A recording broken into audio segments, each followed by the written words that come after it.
Hey, this is Mark watching MTC Media here, Georgetown, Seton Hall today. A big East matchup. Georgetown comes into their rematch with the Pirates in need of a win if they want to have a shot avoiding playing on the first day of the Big East tournament.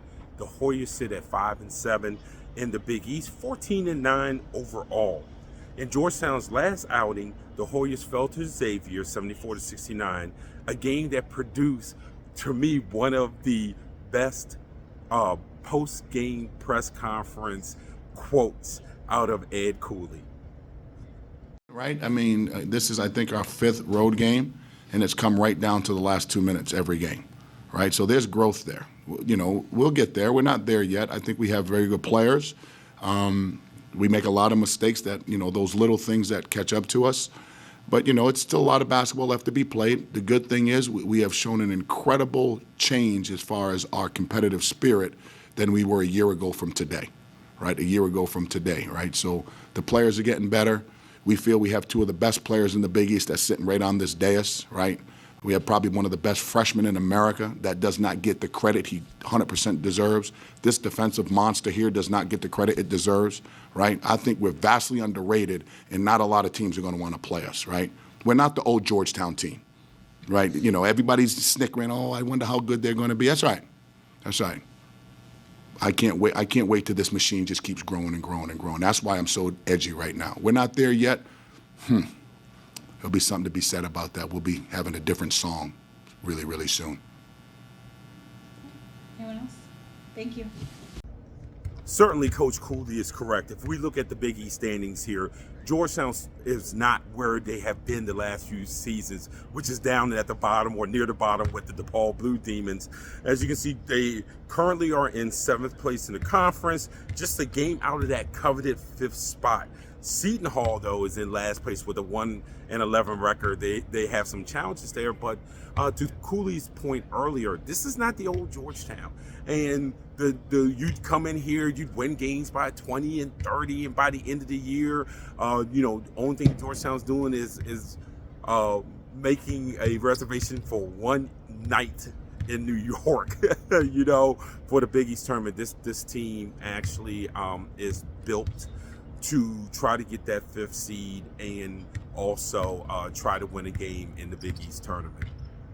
The first time these two teams met, the Hoyas won 61-60. Thomas Sawyer led Georgetown with 19 points and 8 rebounds. Jaden Epps had 15 points. For Seton Hall, Isaiah Coleman was the only player in double digits.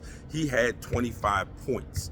The Hoyas had led by as many as 12 in that game, but they would have to hold on at the end. Seton Hall finished the game on a 10-0 run, had a chance to win at the end, but Dylan Ade-Wasu had a turnover as time ran out, and Georgetown got out of Newark with a 1-point victory.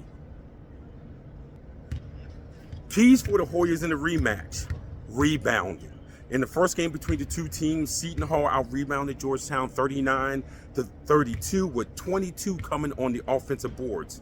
It was the only reason why the game was close the first time around. The offensive rebounds led to 11 second chance points for the Pirates.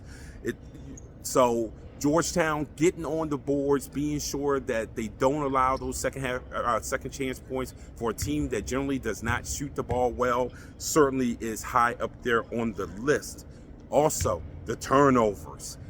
Everyone knows Seton Hall plays a physical brand of game. It's Shaheen Holloway packaged on a roster, right? They like to bump. They like to play physical. They want to dare the referee to blow the whistle. Georgetown has to be able to handle the ball. Obviously, smaller guards, they're going to pressure Mac. They're going to try to beat Mac up. They're going to try to bully Mac. And also on the perimeter, they'll try to do the same thing to PV and the guys on the perimeter. And you remember the first time around, if Sorber touches that ball in the paint, they are digging, they are pushing, they are grabbing, they are reaching. They are doing all those things. How Georgetown deals with that sort of a physical nature, knowing that the whistle's not going to blow all the time, right? How they deal with the physicality, certainly important. And obviously Jaden Epps. Jaden Epps did practice on Thursday.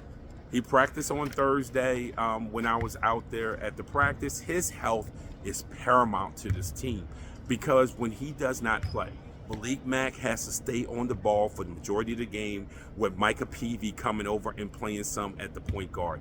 It really handicaps some of the great things that both of those players can do. So now instead of getting the ball from a pass on the wing against a rotating defense, those guys are getting the ball, getting it out the hands, getting it back, or they're taking it and they're driving there trying to make something happen early in the shot clock just off of the initial touch.